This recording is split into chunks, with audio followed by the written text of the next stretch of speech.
Hi കൂട്ടുകാരെ, മിനീസ് കിച്ചണിലേക്ക് എല്ലാവർക്കും സ്വാഗതം. ഇന്ന് നാടൻ പലഹാരമായ ഒരു മിച്ചറാണ് കാണിക്കുന്നത്. തനി നാടൻ മിച്ചർ എങ്ങനെ ഉണ്ടാക്കുന്ന രീതിയാണ് കാണിക്കുന്നത്. ഈസിയായി പെട്ടെന്ന് നമുക്ക് വീടുകളിൽ ഈ മിച്ചറൊക്കെ ഉണ്ടാക്കിയെടുക്കാൻ പറ്റുന്നതാണ്. എരിവുള്ള മിച്ചറാണ് ഉണ്ടാക്കുന്നത്. അപ്പോൾ എല്ലാവരും വീഡിയോ കണ്ട് സപ്പോർട്ട് ചെയ്യണം. വീഡിയോയിലേക്ക് പോകുന്നതിന് മുമ്പ് വീഡിയോ കണ്ട് ഇഷ്ടപ്പെടുവാണെങ്കിൽ ലൈക്ക് ചെയ്ത്, ഷെയർ ചെയ്ത്, കമൻറ്റ് ചെയ്ത്, സബ്സ്ക്രൈബ് ചെയ്യാൻ മറക്കല്ലേ. അപ്പോൾ നമുക്ക് വീഡിയോയിലേക്ക് പോകാം.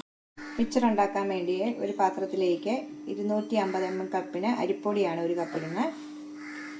കുറച്ചുണ്ടാക്കുന്നവർ ഇതിൻ്റെയൊക്കെ നേർ പകുതി എടുക്കണം. ഈ കപ്പിന് തന്നെ 2 കപ്പ് കടലമാവ്, 2 കപ്പ് കടലമാവ്, 1 കപ്പ് അരിപ്പൊടി ഇട്ടു. ഇതിലേക്ക് ആവശ്യത്തിനുള്ള ഉപ്പിടാം. മുളക് പൊടി, കാശ്മീരി മുളക് പൊടിയാണ്, 2 ടീസ്പൂണാണ്. നല്ല എരിവുള്ള മിച്ചറാണ് ഉണ്ടാക്കുന്നത്. എരിവ് കുറവാണെങ്കിൽ ഇതിൻ്റെ കുറച്ച് മുളക് പൊടി ഇട്ട് വെച്ചാൽ, അതിന് ഒത്തിരി എരിവൊന്നുമില്ല. കാശ്മീരി മുളക് പൊടി, ഇത് 1/4 ടീസ്പൂൺ മഞ്ഞൾപ്പൊടി. കായപ്പൊടി ഇടണം. ഞാൻ ഈ കായപ്പൊടിയാണ് ഉപയോഗിക്കുന്നത്. ഏത് കായപ്പൊടിയാണെങ്കിലും മതി. 1/4 ടീസ്പൂൺ കായപ്പൊടി. ഇതെല്ലാം കൂടെ നല്ലോണം ഒന്ന് മിക്സ് ചെയ്യണം. സ്പൂണും കൊണ്ടോ നല്ലോണം ഒന്ന് മിക്സ് ചെയ്ത് നമുക്ക് ഉപ്പും മുളക് പൊടി, അരിപ്പൊടി, കടലമാവ് എല്ലാം കൂടെ ഒന്ന് യോജിപ്പിച്ചെടുക്കണം. ഈ വെള്ളം കുറേശ്ശെ ഒഴിച്ച് നമുക്ക് ചപ്പാത്തിക്ക് കുഴക്കുന്ന പോലെ നല്ലോണം സോഫ്റ്റായിട്ട് കുഴക്കണം. 1 കപ്പ് വെള്ളം എടുത്തിട്ടുണ്ടായിരുന്നു, കുറച്ചൊഴിച്ചു. കുറേശ്ശെ ഒഴിച്ച് നമുക്ക് ചപ്പാത്തിക്ക് കുഴക്കണം. അതിൽ ഇച്ചിരി നല്ല മയത്തിൽ സോഫ്റ്റായിട്ട് കുഴച്ചെടുക്കണം. ഇതിങ്ങനെ കുഴച്ചിട്ടുണ്ട്. ഇത് കുഴച്ച് തീർന്നിട്ടില്ല. ഇനി ഇതിലേക്കൊരു 1/2 ടീസ്പൂൺ ഓയിൽ ഒഴിക്കണം. നമ്മൾ ഏത് ഓയിലിനകത്താണോ വറുത്ത് എടുക്കുന്നത് അത്, ഞാൻ സൺഫ്ലവർ ഓയിലിനകത്താണ് ഇത് വറുത്തെടുക്കുന്നത്. അത് 1/2 ടീസ്പൂൺ ഒഴിക്കുക. എന്നിട്ട് നല്ലോണം ഇതുപോലെ വയ്ക്കുക. ഇത്ര 1 കപ്പ് വെള്ളം എടുത്തത് ഇത്രയും മിച്ചം വന്നിട്ടുണ്ട്. അത് നല്ലോണം ഇത് കുഴച്ചെടുത്ത് വെക്കുക. ഈ പരുവാണ് കുഴക്കേണ്ടത്. ഉണ്ടോ? നമുക്കിത് ഇപ്പം തന്നെ ഉണ്ടാക്കി, ഇതിങ്ങനെ മാറ്റിയൊന്നും വെക്കണ്ട, സമയം റെസ്റ്റ് ചെയ്യാനൊന്നും വെക്കണ്ട. നമുക്ക് ഇപ്പം തന്നെ ഉണ്ടാക്കാൻ പറ്റുന്നതാണ്. ഇത് ഉടനെ തന്നെ ഉണ്ടാക്കാം. ഇതിലാണ് ഞാൻ മിച്ചറിന് വേണ്ടി ഉപയോഗിക്കുന്നത്. ഇതായിരുന്നല്ലോ നമ്മുടെ മധുരസേവയ്ക്ക് ഉപയോഗിച്ചത്. ഇത് നിങ്ങൾ കണ്ടേ, മധുരസേവയുടെ വീഡിയോ ഇട്ടിട്ടുണ്ട്. കാണാത്തവരൊക്കെ ഒന്ന് പോയി കണ്ട് സപ്പോർട്ട് ചെയ്യണം. അപ്പോൾ ഇതാണ്. ഇതിലും വലുതായിട്ട് വേണമെങ്കിൽ ഇതിലും കൂടി ഇച്ചിരി വലിപ്പമുള്ളതുകൊണ്ട് അത് ഇടണം. ഇതിട്ടായിട്ടാണ് ഞാൻ ഉണ്ടാക്കുന്നത്. നമുക്ക് ഇതിലോട്ട് ഇച്ചിരി എണ്ണയൊക്കെ തൂത്തിട്ട് മാവ് ഇതിലേക്ക് വെക്കാം. ഇനി ഇത് വറുത്തെടുക്കാൻ വേണ്ടി പാൻ അടുപ്പ് വെച്ചിട്ടുണ്ട്. അതിലേക്ക് ഓയിൽ ഒഴിക്കാം. സൺഫ്ലവർ ഓയിലാണ് ഞാൻ ഒഴിക്കുന്നത്. വെളിച്ചെണ്ണയിലാണെങ്കിലും ഉണ്ടാക്കാം. കുറച്ച് ഓയിൽ ഒഴിച്ചാൽ മതി. ഇതുപോലെ കുറേശ്ശെ വെച്ചിട്ടുണ്ട്. എണ്ണ ചൂടാകട്ടെ. ഇതുപോലെ കണ്ട നല്ല മയത്തി കുഴച്ചാൽ നമുക്ക് നല്ലോണം നിങ്ങളെ കാണിക്കാൻ വേണ്ടി കണ്ടോ, നമ്മൾ ബലം പിടിക്കുകയേ വേണ്ട. കണ്ടോ, ഇതുപോലെ വരും. കണ്ടോ? നമുക്ക് നല്ലോണം ചൂടായി കിടക്കുന്ന എണ്ണയിലേക്ക് നമുക്കിത് ഇങ്ങനെ ഇടാം. നല്ലോണം ചൂടായി കിടക്കുന്ന എണ്ണയിലേക്ക് കുറേശ്ശെ കുറേശ്ശെ വേണം നമുക്കിങ്ങനെ കിടക്കണ്ടോ, ഇതുപോലെ കുറേശ്ശെ എടുക്കണം. എന്നിട്ട് തീ ഒന്ന് നമ്മൾ പെട്ടെന്നൊന്ന് കുറച്ച് വെക്കണം. ചൂടായ എണ്ണയിലോട്ട് ഒഴിച്ചിട്ട് പെട്ടെന്ന് തീ ഒന്ന് കുറയ്ക്കണം. എന്നിട്ട് നമുക്ക് ഇത് തന്നെ പെട്ടെന്ന് തന്നെ നമുക്ക് ഇതായിട്ട് കിട്ടും. ഒന്ന് ചൂടായി കഴിഞ്ഞ ശേഷം നമുക്ക് മറിച്ചിടാവേ. ഇതിപ്പം തന്നെ മറിച്ചിടാറായി. ഇതിങ്ങനെ തന്നെ ഉടനെ തന്നെ നമുക്ക് മറിച്ചിടാം. കണ്ടോ? ഇതായിട്ടുണ്ട്. നമുക്കിത് പാത്രത്തിലേക്ക് എടുക്കാം. ഒരു അരിപ്പ പാത്രത്തിലേക്ക് ഇടാം. ഈസി ആയിട്ട് ഉണ്ടാക്കാൻ പറ്റുന്ന മിച്ചറൊക്കെയാണ്. ഇതൊക്കെ വീടുകളിൽ നമ്മൾ ഉണ്ടാക്കി ഇത് ചെയ്ത് കൊടുക്കണം. നമ്മുടെ ആവശ്യത്തിന് മാത്രം പൊടിയെടുക്കുക. ഇതെടുത്തിട്ടുണ്ട്. ഇതുപോലെ തന്നെ എല്ലാം നമുക്കൊന്ന് എടുക്കാം. ഇപ്പം രണ്ടാമത്തത് ഞാൻ ഇട്ടിട്ടുണ്ട്. ഇങ്ങനെ മറിച്ചിടണം. രണ്ടാമത്തും എടുത്തിട്ടുണ്ട്. ഇത് എണ്ണ ചൂടായി കഴിഞ്ഞാൽ പെട്ടെന്നാണ്, കരിഞ്ഞു പോകാതെ ശ്രദ്ധിച്ചെടുക്കണം. രണ്ടാമത്തതും എടുത്തു. എല്ലാം വറുത്ത് കോരി എടുത്തിരുന്നു. കണ്ടോ? തീർന്നു. അത്ര എണ്ണ മിച്ചമുണ്ട്. ഇതാ മൊത്തം ഇത്രയുണ്ട്. അത്രയും പൊടി കൊണ്ട് ഉണ്ടാക്കിയത്. ഇങ്ങനെയൊക്കെ ഉണ്ടാക്കിയാണ് നമുക്ക് സെയിൽ ചെയ്യാം, പാക്കറ്റിനകത്താക്കിയിട്ട്. ഇതൊക്കെ ഇനി വേറെ സാധനങ്ങളൊക്കെ ഉണ്ട്, അതെല്ലാം വറുത്തെടുക്കാം. ഇത് നമുക്ക് മാറ്റി വെക്കാം. ഇനി അടുത്ത ഘട്ടം നമുക്ക് നോക്കാം എന്താണ് ചെയ്യേണ്ടതെന്ന്. ആദ്യം മാവ് കുഴച്ച പാത്രത്തിലേക്ക് തന്നെയാണ്. ഇനി ഇതിനകത്ത് ബൂന്തി എന്ന് പറഞ്ഞ സാധനം ഉണ്ടല്ലോ, ചെറുതായിട്ടിങ്ങനെ ചെറിയ കുരു പോലെ കിട്ടത്തില്ല നമുക്കതിനകത്ത്. അതുണ്ടാക്കണം. മിച്ചറിനകത്ത് കടിക്കാൻ കിട്ടത്തില്ല, അതുണ്ടാക്കണം. അതിനായിട്ട് ഞാൻ 1/2 കപ്പ് കടലമാവ് ഇട്ടു. ഇനി 1.5 ടേബിൾ സ്പൂണ് അരിപ്പൊടി ഇടാം.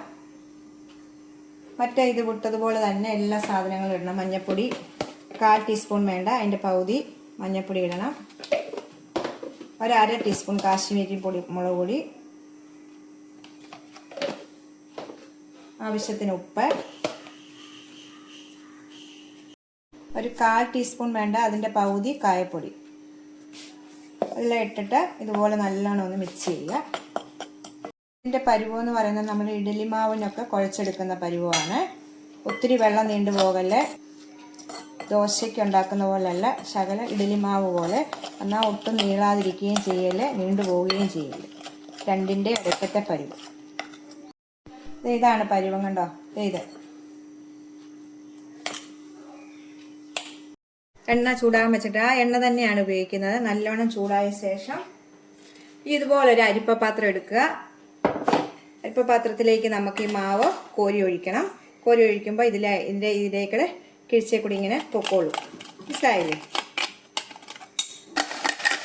ഇതാ ഇതുപോലെ നമുക്ക് എല്ലാം ഒന്ന് വറുത്ത് കോരിയെടുക്കാം. പെട്ടെന്ന് തന്നെ ഇത് വേഗം. പെട്ടെന്ന് തിരിച്ചു മറിച്ചിട്ട് പെട്ടെന്ന് തന്നെ എടുക്കുക, കഴിയാതെ. കണ്ടോ? ഞാൻ ഉണ്ടാക്കുന്ന രീതിയാണ് നിങ്ങളെ കാണിച്ചത്. എന്നിട്ട് ഇതുപോലെ എണ്ണയ്ക്കകത്ത് നമുക്ക് കോരിയെടുക്കാം പെട്ടെന്ന് തന്നെ. രണ്ടാമത്തെ ഞാൻ ഇതുപോലെ ചെയ്തിട്ടുണ്ട്. 2 പ്രാവശ്യം കൊണ്ട് ചെയ്യാനുള്ളത് നമുക്ക്. ഇത് 2 പ്രാവശ്യം ഉണ്ടാക്കാനുള്ളായിരുന്നു. അങ്ങനെ ബൂന്തി ഇപ്പോൾ റെഡി ആയിട്ടുണ്ട്. ഇനി നമ്മൾ പൊട്ടുകടല വറുത്ത് കോരണം, കടല വറുത്ത് കോരണം, കരിയാപ്പല വറുത്ത് കോരണം, വെളുത്തുള്ളി എടുക്കണം. മിച്ചറിന് ഇച്ചിരി പണിയുള്ളതാണ്. നമ്മൾ ശകലം ഉണ്ടാക്കുവാണെങ്കിൽ കുഴപ്പമില്ല. ഇതായിട്ടുണ്ട്. നമുക്കിത് വറുത്ത് കോരാം. നമ്മൾ ബൂന്തി എല്ലാം റെഡിയാക്കി വെച്ചിട്ടുണ്ട്. ഇത് മാറ്റി വെക്കാം. മിച്ചർ റെഡിയാക്കി വെച്ചു. ഇതന്നെ 4 വെളുത്തുള്ളി തൊലിയോടുകൂടി തന്നെ എണ്ണയിലിട്ട് നമുക്കൊന്ന് ഫ്രൈ ചെയ്തെടുക്കാം. വെളുത്തുള്ളി ഇടുമ്പോൾ നമ്മൾ ശ്രദ്ധിക്കുക, പൊട്ടും. തൊലിയോടുകൂടിയാണ്.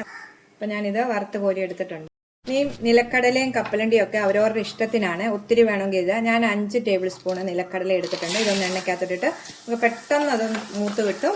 തീ എല്ലാം കുറച്ച് വെച്ചിട്ട് വേണം, തീരെ കുറയ്ക്കല്ലേ. പെട്ടെന്ന് തന്നെ നമുക്കൊന്ന് വറുത്ത് കോരി എടുക്കണം. ഞാൻ 5 ടേബിൾ സ്പൂൺ എടുത്തിട്ടുണ്ട്. ഈ കപ്പിൻ്റെ അളവിന്. കൂടുതൽ ഇതിലും കൂടുതൽ ഇടാം. അപ്പോൾ ഇതൊക്കെ ഏറെ കടിക്കാൻ കിട്ടും. നമ്മൾ ചില കടയിൽ നിന്നൊക്കെ മേടിക്കുമ്പോൾ ഇങ്ങനെ ഏറെ കടിക്കാൻ, ചിലപ്പം ഇത് കുറവായിരിക്കും. അങ്ങനെ നമ്മുടെ ഇഷ്ടാനുസരണമാണ് അതൊക്കെ. ഇതിനൊന്നും ഒരളവില്ല. ഒന്ന് വറുത്ത് കോരിയെടുക്കാം. ഇത് മൂത്തിട്ടുണ്ട്, നമുക്ക് കോരിയെടുക്കാം ഇതുപോലെ. ഇതിലേക്ക് 5 ടേബിൾ സ്പൂൺ കപ്പലണ്ടിയാണ് ഇടുന്നത്. തോലോടുകൂടി കപ്പലണ്ടി ഇടുക. ഇതിനകത്തൊന്നും ഉപ്പം ചേർക്കണ്ട. ലാസ്റ്റ് നമ്മൾ ഉപ്പുപൊടി ഇടുന്നുണ്ട്. ഉപ്പുപൊടി ഇട്ടാണ് നമ്മൾ അതെല്ലാം കുഴച്ചത്. ഇനി കപ്പലണ്ടിക്കൊക്കെ ഉപ്പ് നമ്മൾ ലാസ്റ്റാണ് ചേർക്കുന്നുണ്ട്. വേണ്ടെങ്കിൽ ഉപ്പില്ലെങ്കിലും കുഴപ്പമൊന്നുമില്ല. നല്ലവണ്ണം തോലോടുകൂടി നമുക്കൊന്ന് റോസ്റ്റ് ചെയ്തെടുക്കാം. ഇപ്പം മൂത്ത് വന്നിട്ട് ചെറുതായി മൂക്കാറായിട്ടുണ്ട്. ഇതിലേക്ക് തന്നെ നമുക്ക് കരിയാപ്പല ഇഷ്ടം പോലെ ചേർക്കാം. നല്ലവണ്ണം കരിയാപ്പലയൊക്കെ ഇട്ടാൽ നല്ലതായിരിക്കും. ഇതിലേക്ക് 3-4 മുളകും കൂടി ഇടാം. നല്ലോണം എല്ലാം ഒന്നിച്ചങ്ങ് വറുത്ത് വരാം. പിന്നെ സ്പൂണൊന്ന് മാറ്റിയിട്ടുണ്ടായിരുന്നു. നമ്മൾ അതുകൊണ്ട് ഒത്തിരി പ്രാവശ്യം വറുത്ത് വരുമ്പോഴത്തേക്ക് കൈ ഇങ്ങനെ തിന്നും. അപ്പം സ്റ്റീലിൻ്റെ എടുത്തു.